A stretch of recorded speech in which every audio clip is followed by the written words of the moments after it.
আজকের ব্লগে আপনাদের কমেন্ট বেশি দরকার, কারণ আপনাদের কাছ থেকে আমার অনেক সাজেশন দরকার। তো অ্যাভেঞ্জার 160 যখন কেনা হয়ে গেল, তখন আমরা চিন্তা করলাম যে বাহ, এখন তো পেয়ে গেছি আরাম আরাম আরাম, চতুর্দিকে আরাম। তো আমরা তখন বেরিয়ে যাই বাংলাদেশ এক্সপ্লোর করতে, বাট উইথ ব্লগিং, ক্যামেরা নিয়ে। কারণ হচ্ছে আগে আমরা ঘুরে বেড়াতাম, ক্যামেরা থাকতো না, ছবি তুলতাম, বাট এখন আমরা ডিসাইড করি যে না, আমরা ঘুরে বেড়াবো, ব্লগিং করব, সব কিছু করবো। তো আমরা হচ্ছে চিটাগং বিভাগ বলেন, খুলনা বিভাগ বলেন, তারপর হচ্ছে উত্তরবঙ্গ, সিলেট, সব জায়গায় ঘুরে বেড়াতাম। কিন্তু সামহাও আমার একটু সন্দেহ হতো যে অ্যাভেঞ্জার 160 পাহাড়ে খুব একটা ভালো পারফর্ম করবে না। অ্যাভেঞ্জার 160 নিয়ে কখনো পাহাড়ে যাওয়া হয়নি, কিন্তু একদিন একটা বিশাল লম্বা ছুটি পাই আমরা 5 দিনের। তো আমরা ডিসাইড করি ওকে, এই ছুটিতে এবার না হয় টেস্ট হয়ে যাক যে আসলে কি করা সম্ভব কিনা। তো আমরা হচ্ছে কক্সবাজার যাই, কক্সবাজার থেকে ডিসাইড করি যে রাঙামাটি যাব। তো রাঙামাটি যাওয়ার পথে ভাবলাম যে বান্দরবনে দাঁড়াবো, ওখানে চড়ুই ভাতিতে একটু ভাত খাবো, কারণ খুবই ভালো লাগে ওই রেস্টুরেন্টে খেতে। আপনারাও চাইলে খেতে পারেন, জোস খাবার, রিজনেবল প্রাইসে। তো হচ্ছে বান্দরবনে যাওয়ার পথে যখন ধীরে ধীরে পাহাড়ি রাস্তা আঁকা বাঁকা শুরু হয়, তো দেখলাম যে না, বাইকটা ভালোই পারফর্ম করতেছে। সমতলের পাশাপাশি পাহাড়ি রাস্তায় স্টার্ট হওয়াতে মানে বাইকটা খুব একটা খারাপ পারফর্ম করতেছে না।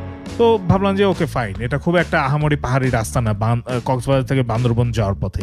তো যখন বান্দরবন থেকে রাঙামাটির দিকে আগালাম, তখন পাহাড়ি রাস্তা আর একটু বাড়া শুরু করলো, কারণ ফেরি পার হতে হয়।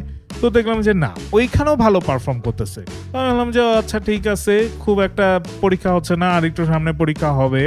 তো রাঙামাটি থেকে চিন্তা করলাম যে কাপ্তাই যাব, কারণ আসাম বস্তির ওই রাস্তায় একটা হোটেল আছে, ওই দিকে পরে আসতেছে আগে বাইকে আসে। বাইক নিয়ে যখন আসাম বস্তির রাস্তা দিয়ে কাপ্তাই যেতে চাইলাম, তখন চিন্তা করলাম যে মামু, এবার তো তোমার পরীক্ষা হবে। কারণ আমরা দুইজনে খেতে খুব পছন্দ করি এবং মাশাআল্লাহ আল্লাহর রহমতে আমাদের স্বাস্থ্য খুবই ভালো। তো হচ্ছে আমরা হচ্ছে রাঙামাটি থেকে কাপ্তাই যাওয়ার ডিসিশন নিই, এবং ওই পথে যখন আই লাভ রাঙামাটি পর্যন্ত মানে পৌঁছাই, তখন দেখলাম যে না, ধীরে ধীরে বাইকটা উপরে উঠতেছে এবং এনাফ পাওয়ার, প্রচুর পাওয়ার এবং ভালো পারফর্ম করতেছে। তা আমি চিন্তা করলাম যে এই কথাটা মনিকে না জানাই। তো এরপর যখন কাপ্তাইয়ের দিকে আগাইতে থাকলাম, আরও যখন উপরে উঠলাম, তো তখন একটা জায়গা আসে যে অনেক নিচে হঠাৎ করে নেমে যায়। তো তখন আমি মনিকে বললাম, ও মাই গড, বাইকে পাওয়ার নাই, কি হবে, এই বাইক নিয়ে কি করে আমরা আবার ফেরত উপরে উঠবো। তো মনে একটু ঘাবড়ায় যায়, কারণ আশেপাশে কিছু ছিল না ওই সময়, তো একটু ভয় পায়। আমি বুঝতেছিলাম বাইক খুব জোস পারফর্ম করতেছে। তো ওইখান থেকে কাপ্তাই যাওয়ার পথে কিন্তু আপনারা যারা গিয়েছেন তারা দেখবেন দুই পাশে ঘন জঙ্গল, অস্থির রাস্তা। তো ওইখান থেকে আমরা কাপ্তাই বাঁধ পর্যন্ত যাই। তারপর হচ্ছে ব্যাক করার সময় মনি আবার টেনশনে পড়ে যায়। তো একটা পর্যায়ে যে বুঝলাম যে না থাক, আর টেনশন না দিই,